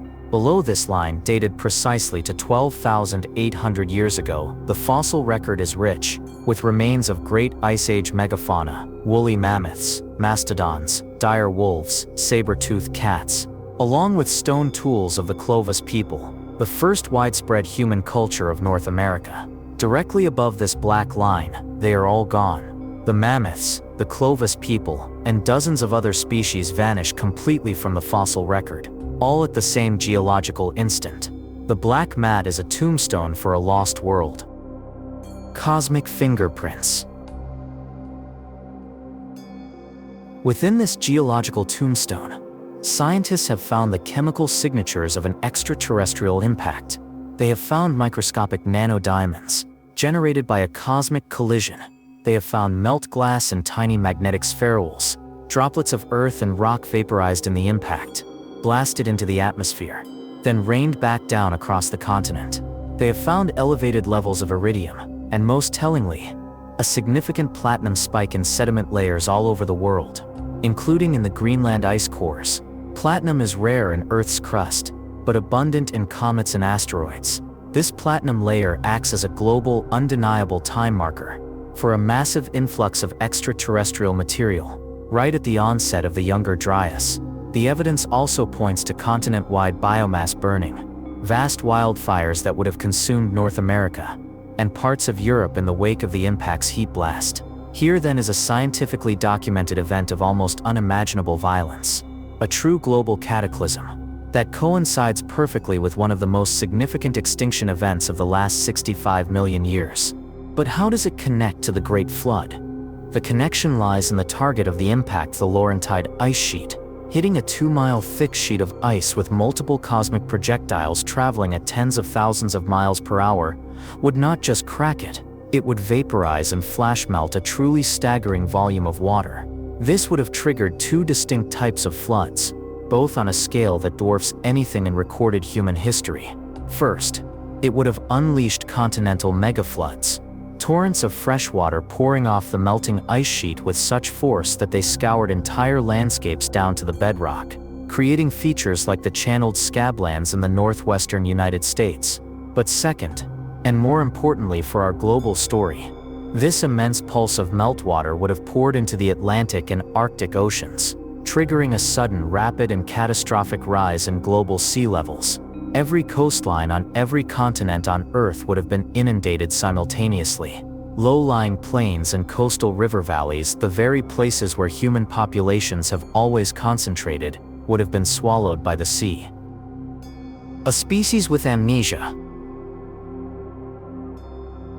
The Younger Dryas Impact Hypothesis provides a single, terrifying mechanism that can account for nearly all elements of the universal myth. It provides the fire from the sky, the long darkness from atmospheric dust, the years of cold from the impact winter, and most crucially, a genuine truly global flood. It would not have been a flood from 40 days of rain, but a flood from the sea itself, rising up to claim the land.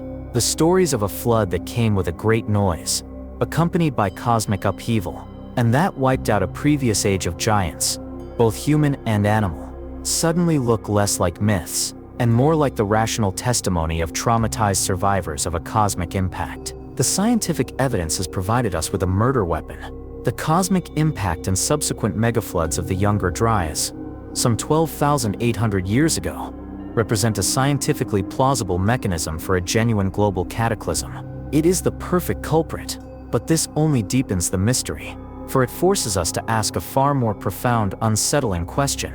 Who or what was the victim? The conventional timeline of history provides a simple answer. The victims were scattered, small, disconnected bands of Stone Age hunter-gatherers. The world before that cataclysm, we are told, was primitive, devoid of cities, of agriculture, of complex society. But if that is true, why would such a people living simple lives have created a universal and eternally enduring myth about the end of the world? What if the orthodox timeline is not just incomplete, but is fundamentally wrong? What if the great flood myths are not simply the frightened stories of primitive peoples, but the traumatized, fragmented memories of a sophisticated world that was utterly and completely erased? This is the entry point into a theory so profound it reframes the entire story of humanity. It is the theory of a lost global civilization, a mother culture, wiped from the face of the earth in that great cataclysm. This is not a conspiracy of secret societies or hidden cabals. It is, as some researchers argue, a conspiracy of orthodox thinking, a collective refusal by mainstream academia to look at a growing mountain of evidence that contradicts our most cherished beliefs about the origins of civilization. The theory suggests we are a species with amnesia, and the flood myths are the terrifying nightmares that haunt our collective forgotten past. The Sphinx in the Rain.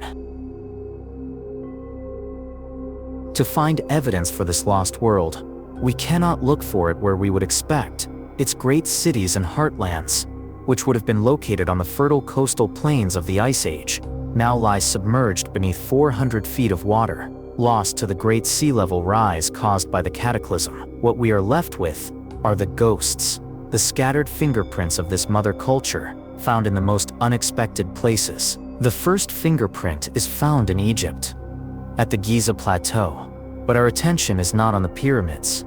It is on the Great Sphinx. For over a century, Egyptology has confidently dated the Sphinx to the reign of Pharaoh Khafra, around 2500 BCE. This dating is based not on any inscription, but on context and stylistic assumptions.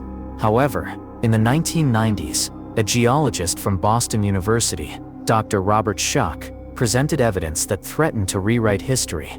He pointed out that the severe erosion on the body of the Sphinx, and more importantly on the walls of the enclosure from which it was carved, is not horizontal, which would be characteristic of wind and sand erosion. Instead, the erosion features are deep, vertical fissures, a classic pattern caused by thousands of years of heavy rainfall running down the rock face.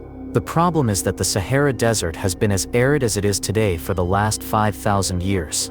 For the Sphinx to have been eroded by that much rain, Schoch concluded, it must be thousands of years older than its official age. It must date back to a much earlier, wetter period in Egypt's history, a period that ended sometime before 7000 BCE, and perhaps began much, much earlier. This geological evidence suggests the Sphinx is a lonely sentinel, gazing out from a time so remote, it predates the known Egyptian civilization by millennia.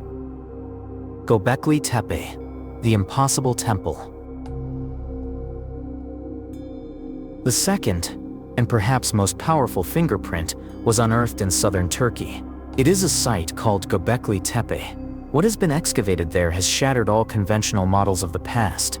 It is a complex of massive megalithic stone circles. The pillars are T-shaped, standing up to 20 feet tall, weighing up to 20 tons, covered in exquisitely carved reliefs of animals, lions, boars, foxes, strange abstract human figures. It is, by any definition, a highly sophisticated complex temple complex, and its age is simply staggering.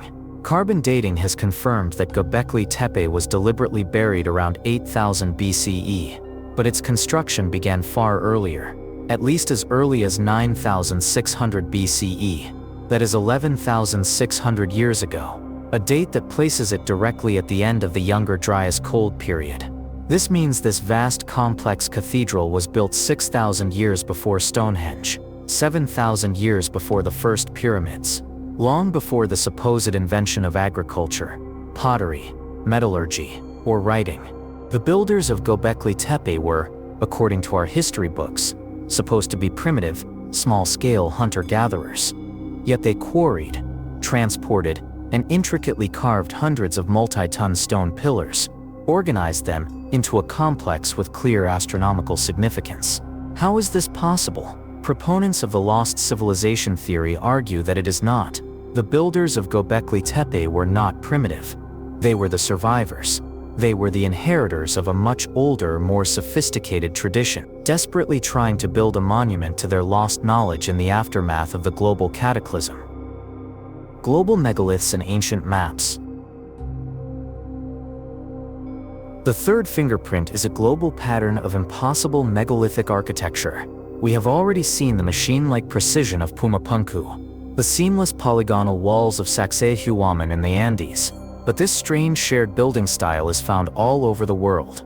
We see it in the megalithic temples of Malta, in the colossal stone foundations of the Temple of Jupiter at Baalbek in Lebanon, and in the Osirian Temple in Abydos, Egypt, which is built in a style so different from other temples that many believe it to be far older. All these sites share the same enigmatic features: the use of multi-ton blocks of stone, a precision of construction that seems to defy the known tools of the age, and a complete lack of any inscription from the builders to tell us who they were or how they did it. Later known civilizations like the Romans at Baalbek or the dynastic Egyptians at Abydos simply built their own cruder structures on top of these ancient impossible foundations. Is it plausible that dozens of disconnected primitive cultures all independently invented and then forgot the same impossibly advanced style of stone masonry? Or is it more logical that these are the scattered outposts of a single global mother culture, a civilization that had mastered the science of construction? The fourth fingerprint is perhaps the most bizarre. It is found on a series of maps. The most famous, the Piri-Reis map of 1513. This map, drawn by a Turkish admiral, is remarkable because it shows the coastlines of South America and Africa with a degree of accuracy and longitude that should have been impossible for European cartographers of that era. But the most stunning feature is what it appears to show at the bottom: the northern coast of Antarctica. Even more controversially, it seems to depict that coastline as it would look without its massive ice cap. The late Professor Charles Hapgood, in his famous study of this and other ancient maps, argued that the only explanation is that Piri-Reis and other mapmakers of his time were copying from much older source maps that had been passed down and preserved for thousands of years. In order to have mapped the coast of Antarctica before it was covered by ice, that source map would have had to have been drawn in the deepest antiquity, at least 6,000 years ago, and possibly much earlier, during the last ice age. This implies the existence of a highly advanced global maritime civilization, with the technology to accurately map the entire planet, long before the age of European exploration. The survivor's message. When we take all these fingerprints, the impossibly old Sphinx in Göbekli Tepe, the global pattern of megalithic architecture, and the out-of-place ancient maps, and lay them over the scientific reality of the Younger Dryas cataclysm, a new and stunning narrative of our past begins to emerge. The story is this: during the last ice age, a great civilization flourished. It was not a land-based continental empire, but a maritime one. Its great cities and ports were located on the vast coastal plains exposed by the lower sea levels of that epoch. They were masters of the sea. They traveled the entire globe, leaving their architectural calling cards in high-altitude locations like the Andes, and on stable continental plates, like the Giza Plateau. They possessed a sophisticated science-based knowledge of engineering, astronomy, and cartography. Then, 12,800 years ago, the comet struck. The cataclysm was absolute. The impacts, the firestorms, and the ensuing megafloods completely obliterated their world. Their coastal heartlands were violently submerged by the rapid sea level rise, erased from history, hidden beneath the waves. The event was so traumatic, so utterly destructive, that civilization was effectively reset to zero. But a few survived, scattered and broken. These inheritors of the lost world became the wandering sages and civilizing heroes whose memory is preserved in myths all over the world. Figures like Viracocha in the Andes, Quetzalcoatl in Mesoamerica, or Osiris in Egypt. These figures were said to have arrived after a great flood, bringing with them the gifts of law, agriculture, and civilization to the primitive, traumatized survivors scattered across the land. They built final, enigmatic structures like Göbekli Tepe, not as dwellings, but as time capsules, encoding their sophisticated astronomical knowledge of cycles like the precession of the equinoxes, a final message to a future that might be able to understand. Over the next 6,000 years, the memory of this mother culture faded into the twilight of myth. The knowledge they passed on was diluted, distorted, and the cataclysm that destroyed them, the single most dramatic event in human history, was remembered only as a story told to children, the story of a great flood. Orthodox history, beginning its clock with the rise of Sumer in Egypt around 3000 BCE, picks up the story only after thousands of years of painful, slow recovery, completely missing the enormous lost chapter that came before. This theory, while controversial, provides a single unified framework that can explain all of the anomalies we have encountered.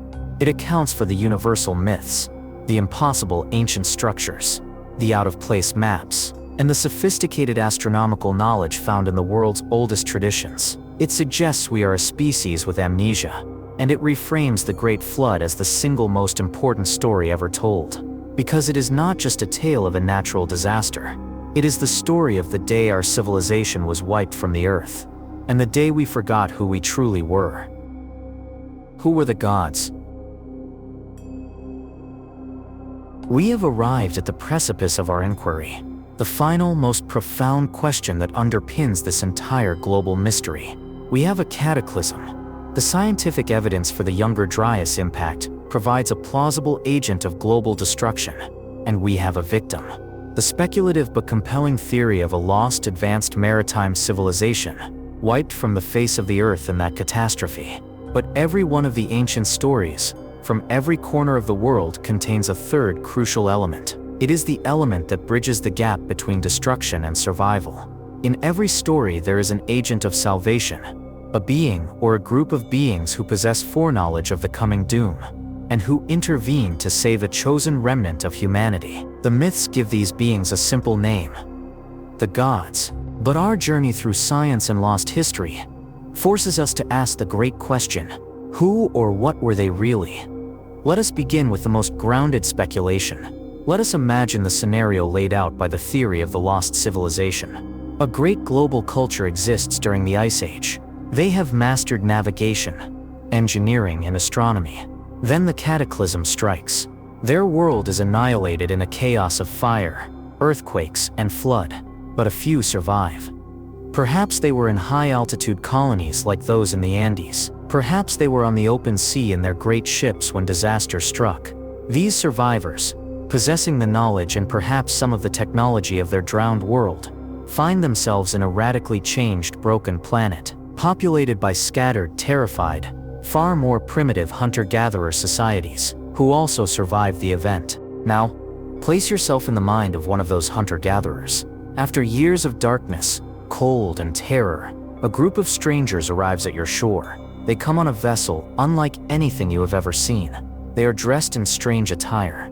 They may even look physically different. They bring with them the secrets of agriculture, teaching you how to plant seeds to create a predictable food supply. They possess a deep understanding of the stars, showing you how to track seasons and predict celestial events. They know how to quarry and move colossal stones, creating structures that seem to rise from the earth as if by magic. They carry knowledge of laws, of medicine, of mathematics. How would you describe these beings to your children? And how would your children describe them to theirs? You would not call them very clever humans from a drowned continent. You would have no frame of reference. You would use the only word that could possibly contain their power and wisdom. You would call them gods. Mythologized memories.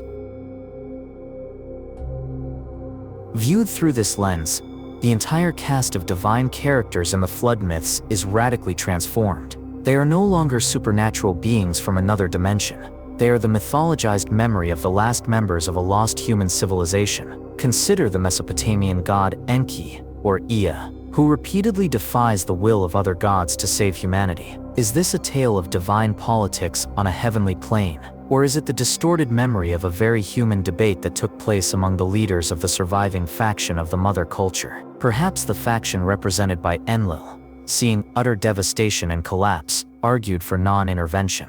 Believed primitive surviving populations were a lost cause, that they should cut their losses, preserve their knowledge in isolation. The Enki faction, however, may have argued for intervention, for seeking out the most promising survivors, the exceedingly wise Atrahasis, or the righteous Itnapishtim, and providing them with tools and knowledge to rebuild. The strange story of Enki whispering the warning through a reed wall could be the folk memory of this faction using some form of technology, perhaps a long-range communication device, to contact their chosen survivor covertly, without alerting the rival isolationist faction. Consider Prometheus of the Greek myths. A titan, a member of an older order of gods, who explicitly defies the new chief god Zeus to give humanity the fire of knowledge and skill. He is punished for being a friend to mortals. This story maps perfectly onto the template of a civilizing hero. From a vanquished older culture, passing on forbidden knowledge to a younger one. The great war between the Titans and the Olympians, which precedes the flood myth in Greek cosmology, could itself be the mythologized memory of a terrible civil war within the mother culture. A conflict that perhaps weakened them, left them vulnerable to the coming cosmic cataclysm. Strangers from the sea.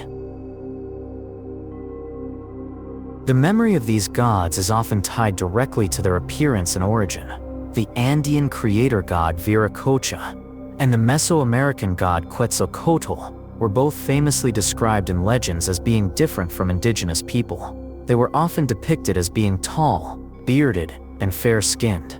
Their legends explicitly state they arrived from the sea. In a time of chaos, after a great flood, they taught people the arts of civilization. After their work, they departed, promising one day to return. This is not the description of a supernatural spirit. It is a startlingly precise description of a foreign human being. A mariner, a teacher, a survivor from a different land and ethnic group, arriving with the remnants of his culture's knowledge. The promise of their return is the desperate hope of a traumatized people, that more of these wise teachers, these bringers of order, might still be out there. This single idea, that the gods were simply advanced humans from a lost civilization, provides a powerful rational framework for understanding the core of the flood myths. But there is one final layer to this mystery. One last speculative leap that takes us from lost human history into something far stranger. It forces us to ask, where did the mother culture get its knowledge? How did a civilization during the Ice Age achieve a level of scientific understanding that in some areas appears to have rivaled our own? The cargo cult of deep time. To explore this, we must consider a documented real-world phenomenon known as the cargo cult. During the Second World War in the Pacific, isolated tribal populations on remote islands had their first contact with advanced industrial civilization. They saw giant metal birds, airplanes, descend from the sky, bearing incredible riches, or cargo, canned food, steel tools, clothing, medicine. The men who came with these birds, soldiers and airmen, possessed incredible technologies like radios and firearms. After the war ended and the soldiers left, islanders were desperate for the cargo to return. Believing the rituals they had observed were the cause of its arrival, they began practicing a form of sympathetic magic. They carved giant headphones from wood, sat in makeshift radio shacks, built life-sized replicas of airplanes out of straw and bamboo, cleared landing strips in the jungle, lighting them with torches at night, forever waiting for the return of the cargo-bearing gods. They were perfectly rational human beings, interpreting a phenomenon so far beyond their technological and cultural context that it could only be understood as divine. Now let us apply this cargo cult analogy to the deepest antiquity. What if our lost mother culture was itself a cargo cult? What if their sophisticated knowledge of astronomy, mathematics, and engineering was not something they developed entirely on their own, but was an inheritance, a partial, perhaps imperfectly understood legacy from an encounter with technology and intelligence so far beyond their own that it could only be interpreted as divine? This is the ultimate speculation. The idea that the gods who taught humanity were not survivors of a lost human civilization, but were representatives of a genuine non-human, perhaps extraterrestrial, intelligence. In this scenario, the entire flood narrative is thrown into a new, more mysterious light. The beings who possessed foreknowledge of a cosmic cataclysm, like an impending comet impact, were not just clever astronomers, but beings with the capacity to monitor the solar system. The warning to build a vessel and preserve the seed of all life might not have been just a command, but a form of biological and cultural preservation project, an attempt by a superior intelligence to safeguard the genetic and intellectual diversity of a planet they were observing. The dark Mesopotamian myth of humanity being created as a slave race, then exterminated for being too noisy, suddenly takes on a much more literal, terrifying tone. Were we an experiment that had gone wrong? Was the cataclysm of the Younger Dryas a natural event that these beings tried to help us survive? Or was the cataclysm itself an artificial act, a deliberately induced factory recall, with a few scientists like Enki trying to save a part of the experiment in defiance of a larger protocol. We cannot know the answer, but whether we choose to see the gods as the last heroic humans of a drowned world, or as a mysterious non-human intelligence from an unknown source, the conclusion remains the same. The ancient stories are not what they appear to be. They are not simple fables about the supernatural. They are the profoundly distorted, misunderstood, and mythologized records of a real history, a history of great power differential. They are the memory of the encounter between those who possessed almost unimaginable knowledge and those who had lost almost everything. The figures who warned of the flood, who guided the arcs, and who replanted the seeds of civilization in a broken world, were the keepers of a sacred flame of knowledge. The great flood myths, in all their global haunting consistency, are our last and most precious connection to that flame. And the greatest question is not simply who they were, but what it was they knew, that we, their distant descendants, have now so utterly and completely forgotten. The three doors. We are left with a convergence of evidence that is frankly staggering. It is not just that we have hundreds of myths. It is that the myths, the anomalous archaeology, and the hard geological and climatological data all seem to point toward the same dark window of time. That chaotic and violent transition at the end of the Ice Age between roughly 12,800 and 11,600 years ago. The stories and the science seem to be telling us the same thing. Something terrible happened. The great mystery is no longer if a world-altering catastrophe occurred. The evidence for that is now overwhelming. The question is how we choose to interpret the human story that is woven into it. The first is the path of psychology. Through this door, the Great Flood is a profound archetype, a story that resides in the collective unconscious of our species. Humanity was born in the shadow of the Great Ice Age, a time of dramatic climate shifts and rising seas. We have always lived by the water, and we have always feared its power. The flood story is a universal metaphor for the chaos that lies just beyond the walls of our orderly lives, and the ark is the symbol of the fragile vessel of consciousness that carries us through the darkness. The stories are so similar across the world because human minds and human fears are fundamentally the same. The myth is a deep psychological truth, but not a literal historical one. The second door is that of geological memory. Through this door, the myths are not metaphors, they are history. Albeit a history that has been shattered and distorted by the trauma of the event itself. The story of the flood is a form of transgenerational PTSD, a warning passed down in the most durable format humanity has ever invented: the myth. The Younger Dryas Impact, or another catastrophe of that era, was so violent and so total that it became the defining event for its survivors. They encoded the memory of the fire, the darkness, and the rising waters into their stories, ensuring their descendants would never forget the fragility of the world. In this view, the myths are the human testimony of a genuine geological trauma. And the third door is the most radical. It is the door of lost history. Through this door, the myths are more than just the memory of a natural disaster. They are the fragmented, coded chronicles of a lost civilization. The flood is the memory of the event that destroyed them. But the details of the stories, the warning from a wise figure, the vessel that preserves the seeds of life and knowledge, the arrival of civilizing heroes after the waters recede. These are the details of the people themselves. This view suggests that we are a species with amnesia, that the true history of our own intelligence and sophistication on this planet is far older and grander than we know. The myths are not just a warning, they are the last tattered pages of a lost chapter of our own autobiography. The unspoken truth. And so we are left here, in the quiet of the present moment, with these echoes from the deepest antiquity, a psychological truth, a geological memory, or a forgotten history. Perhaps the answer is a complex tapestry woven from all three. We may never know for certain. The people who lived through that time are gone.